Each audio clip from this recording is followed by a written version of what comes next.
We did eventually get to a point where Lauren realised that she wasn't going to get better, and we did have conversations about that.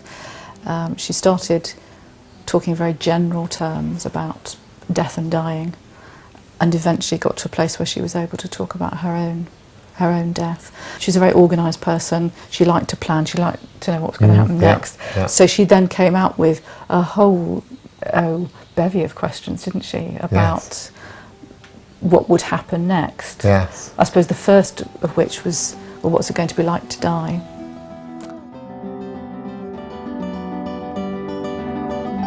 She wanted to know what we'd do with her body, what would she wear in her coffin, where would she be buried, and if we had a service as she expected that we would, who would come to the service.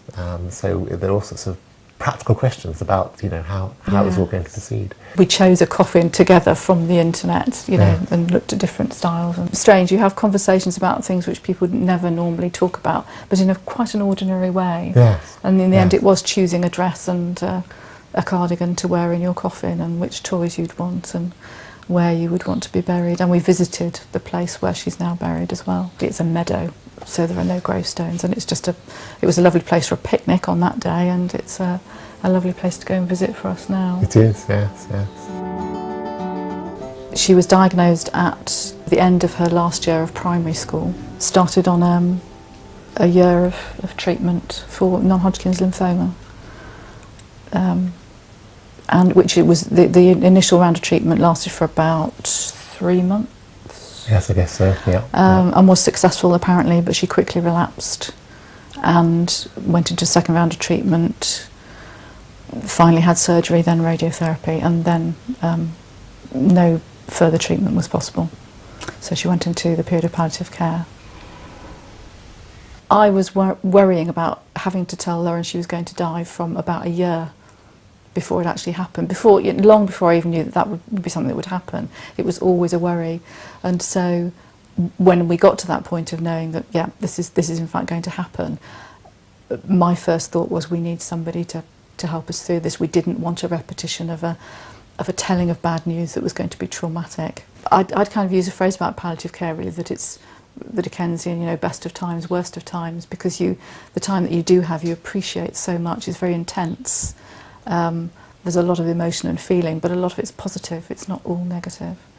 And she did a lot of things that she really enjoyed in that period of time.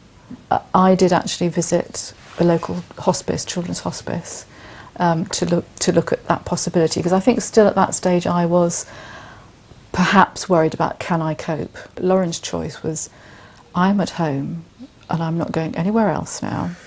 Yes, because that's right. I mean, I'm here and this is where I want to be. From the professional's point of view, they are often looking ahead. They know what the next thing will be, and they've kind of a little bit got to wait for you to catch up with, because your emotional state and your dealing with the impact of how you feel about it all can get in the way of your thinking clearly about, right, actually I've got to sort out some practical matters.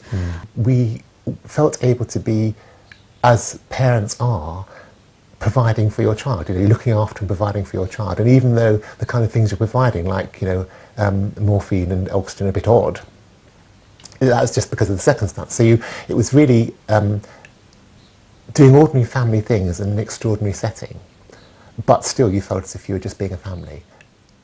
Once we knew that Lauren wanted to be at home, we relied very much on one particular key worker from the hospital who was able to kind of stitch together all the different things we needed. So this person talked to our GP, to pharmacists, to district nurses, community nurses, the hospital, and they were able to bring together all the different sort of bits of support that we required. And I think that was hugely important for us, because otherwise it would have been a lot of phone calls to a lot of different agencies and a lot of different people. So I think to seek out somebody like that is invaluable.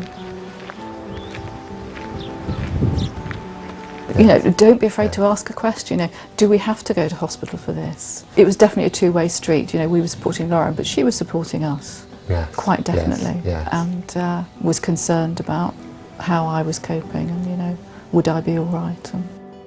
The transition from palliative care and Lauren being with us to just the day after she died, there's a fairly shocking transition there potentially. If we have, it's the one bit which we found, I think, Yes. maybe harder than the rest, because you have a lot of people looking after you, supporting you, and suddenly they're gone, and it's basically the two of you. Yes, that's right. For me, what helped was keeping in touch with a clinical psychologist, counselling, an organisation called the Compassionate Friends, which is for parents who've lost children. So talking to people who are in a similar position to yourself, who kind of know it from the inside, for me was probably one of the most supportive things.